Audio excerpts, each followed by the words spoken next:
Coucou, alors ça fait un bail que j'ai pas publié sur ma chaîne. Je ne vous ai pas oublié, c'est juste que depuis quelques mois j'étais pas au top. Bon bref, je vais pas m'étaler là-dessus. Donc là je vais reprendre les vidéos et donc voilà, je fais cette vidéo pour annoncer quelque chose. Je vais faire deux vidéos qui vont être récurrentes, deux thèmes voilà, qui vont être récurrents. C'est donc des vidéos qui vont t'apprendre à lire une partition pour pouvoir mieux la déchiffrer. Alors j'ai déjà fait des vidéos là-dessus, sur Purcell, Haydn. C'est très important de savoir lire une partition en un coup d'œil. Et moi c'est ce que je sais faire. Ce qui n'était pas du tout le cas quand j'étais élève au conservatoire. On ne m'a pas appris du tout. Et d'ailleurs, je ne suis pas la seule. Hein. Et maintenant, moi, je me suis développée vraiment une façon de faire qui est vraiment efficace pour moi. Donc, c'est pour ça que j'ai envie de la partager. Et donc, il faut vraiment comprendre que c'est vraiment très important de savoir lire une partition globalement. Comme ça, tu peux déchiffrer plus facilement et du coup tu as plus de plaisir à déchiffrer une partition. Donc il y aura déjà ce thème là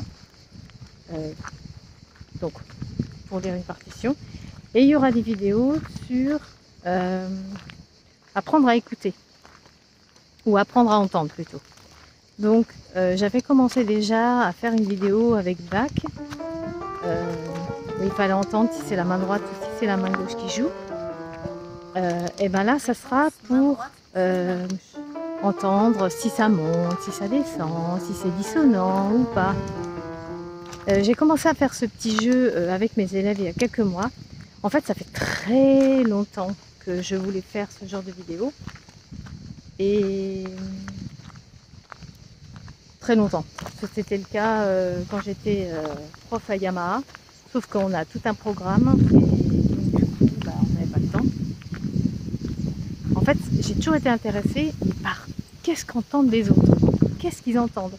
Moi, je sais ce que j'entends, je ne sais pas comment dire, et je ne sais pas comment les autres entendent. Et donc, j'ai toujours été intéressée par ça. Donc, c'est pour ça que j'ai commencé à faire ces petits jeux il y a quelques mois. Et ce qui me paraissait évident pour moi, ne l'est pas pour les autres. Et donc voilà, j'ai trouvé ça super intéressant, ces jeux d'oreilles. Voilà, donc ça me permet de me rendre compte qu'elles entendent ou pas. Donc, et en fait, pourquoi c'est si important? Tu apprécies mieux la musique en fait, c'est beaucoup plus agréable. Et en fait, par exemple, d'entendre que ça monte, eh bien, tu ressens ça, tu as envie de monter avec la musique.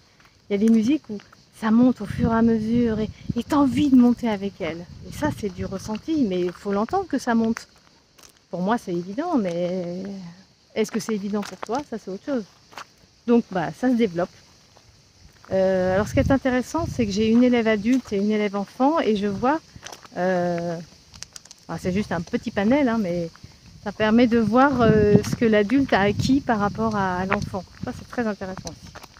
Donc voilà, il y aura deux vidéos comme ça, deux thèmes, pas deux vidéos, qui seront récurrents. Donc lire une partition, savoir lire une partition d'un coup d'œil, et les jeux d'oreilles. Alors j'en ai fait d'avance, parce que à chaque fois j'étais pas régulière au niveau des vidéos. Non pas que je veux pas être régulière, mais c'est que ça demande un temps fou. Mais un temps fou, et comme moi je suis perfectionniste, laisse tomber. Donc là, je ne cherche pas la perfection. Voilà, le plus important pour moi, c'est que je puisse t'aider, pas de faire un truc parfait. Donc voilà, il y aura, j'espère, normalement, il y aura une vidéo par semaine. Il y aura une vidéo par semaine, donc voilà. Et, voilà, je suis très contente de pouvoir t'aider. Voilà, écoute, à bientôt. Ciao!